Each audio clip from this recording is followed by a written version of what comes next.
You're listening to the Curious About Screenwriting Network.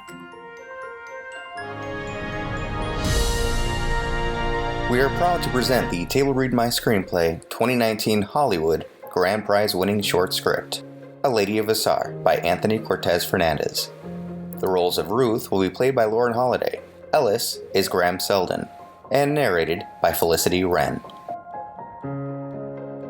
1893, Northern Eastern Territory. The cold night makes the stars look sharper. From the bed of an old single-horse wagonette, under layers of old furs and hides, a young mother named Ruth quietly points out the brightest stars in the sky to her little boy, James, who is nestled close beside her. He watches her breath floating from her mouth like clouds as she whispers the names of the stars to him. Gabriel, Michael, Uriel, Raziel. Oh, and that is Daniel and Cassiel. A dark figure suddenly leaps from the wagon bed onto its feet, a large fur draped over its shoulders, some rough beast disturbed of its slumber. James watches from the safety of his mother's side as the beast sheds its fur, and suddenly it's just his daddy, Ellis, upset again. Mother and son are silent as Ellis, half asleep, starts in on pulling the tarp over the wagonette's frame. We will be quieter. Ellis continues on with no mind to Ruth or James, who stare helplessly as their stars are covered over with the soiled tarp. Ellis, I promise we will be quieter. On with it then. Thank you. The wagon now covered, Ellis drapes the fur over his shoulders again, and the beast slumps back down hard and returns to its slumber. The world gone darker, mother and son stare up at the soiled tarp. I recall that to be the moment I first wished your father every sort of conceivable ill. But truly, though I never dared allow the sin to be loud enough for him to hear. The next morning in the forest, under the cover of a thicket of trees, Ellis struggles to keep the rifle steady as he takes poor aim at a scrawny, unsuspecting hare. Ruth, cuddling James in her arms, prays quietly. For every angry thought or turn against him. Stop breathing so loud. Startled from prayer, she gives Ellis a look of confused apology. He returns to aim, still unsteady, the hare scraping at the dirt down the narrow. He suddenly breaks aim and leans the rifle up against a stump. What is preventing us from instead foraging for berries and roots and such? Winter, I suppose.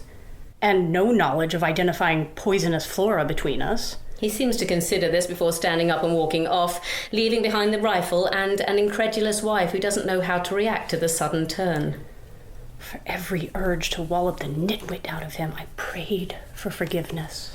Until she takes up the rifle herself, not without some resentment, and like an old pro makes short work of the hare. Later, with a despondent Ellis at the reins, their tired horse hauls the wagonette through rough and uninhabited terrain, with no obvious signs of which way they may find life to be kinder. Inside the wagonette, Ruth prays, James at her side, as the wagonette bounces along some faint trail.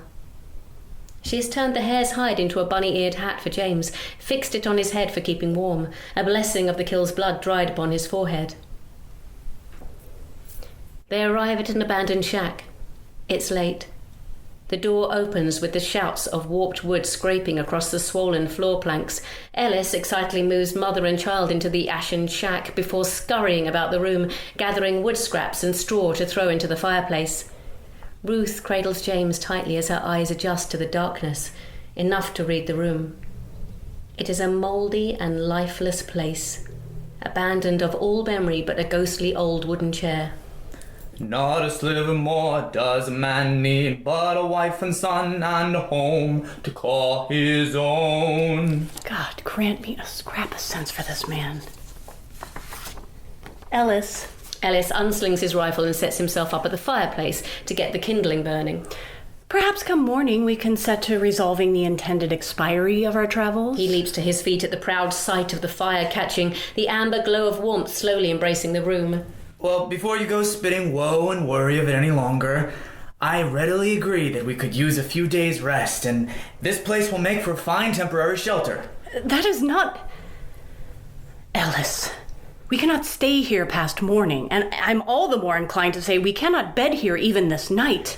There has been little trace of game to hunt for miles. There's no nearby well, nor spring, nor river for water.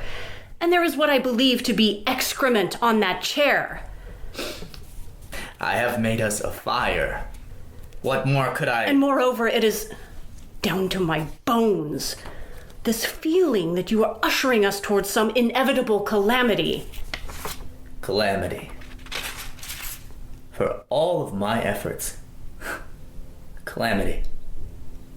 And yet here I am at the crosshairs of your misery, and how and why you so easily maim and doubt my every act and thought and word and breath, I will never know. He is pacing now, an anger building in him. Take us home, Ellis.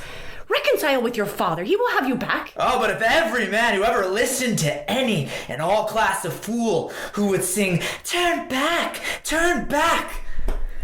Calamity. You have become as predictable as a pinwheel. Standing before the fire, Ellis appears lost in himself.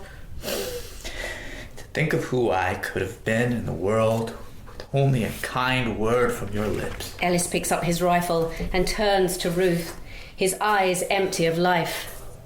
Forbearing one another and forgiving one another. Carry me now, Lord. But I cannot quarrel with the truth, however. I am a shamefully weak man. And there is no doubt that you will fare better in this world if I am removed from it. He turns the barrel of the rifle towards himself. Do it. I love you truly. And sticks the barrel into his mouth. Do it. Ellis stares wild-eyed, shaking, as Ruth stands there holding James tightly, watching with pity in her eyes. Please, Ellis. Tears begin to stream down his face as he mutters something over the gun barrel. Just a slip of his finger. Lord, I beg your forgiveness. I did not mean to say such things. Ellis, forgive me. He drops the rifle, crumbling to his knees into a pathetic slump as Ruth embraces him, struggling to keep him and James held upright. It's nighttime. Ruth prays, silhouetted by the fire. Ellis and James sleep soundly nearby. I prayed for the strength to bury all of these corrupt and immoral thoughts against my dear, fragile Ellis once and for all. I begged to be free of my mind's own wickedness, and to feel the airy bliss of a young girl's adulation again. But it all felt so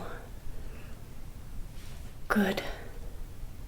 The next morning in the abandoned shack, Ruth watches with a great anger in her eyes as Ellis feebly attempts to break apart the old wooden chair. A small cauldron full of water hangs above a dwindling fire. I knew of a fellow who once shared of how he'd persisted for the whole of a month without food by eating boiled leather. I nourished myself on the possibility of Ellis tripping over his own feet and landing headlong onto a stake of wood. And between the hides and such, we should easily be held well over until fresh supplies can be had. Crack! Ellis, to great satisfaction, manages to break apart the old wooden chair and add it to the dying fire without hurting himself. Well, I will certainly not be feeding my child a leather belt. So, determined, Ruth nestles James into a sling, drapes a dusty fur around them both, then lastly grabs the rifle by its shoulder straps. It should be me on the hunt.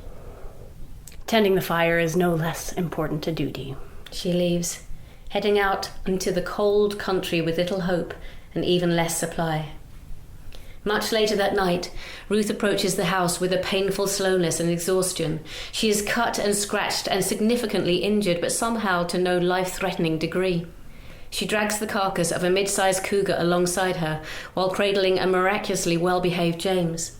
Opening the door, Ellis, wrapped in his hides, is startled upright, as if trying to deny he'd been asleep as she had entered. The fire appears to have died out some time ago.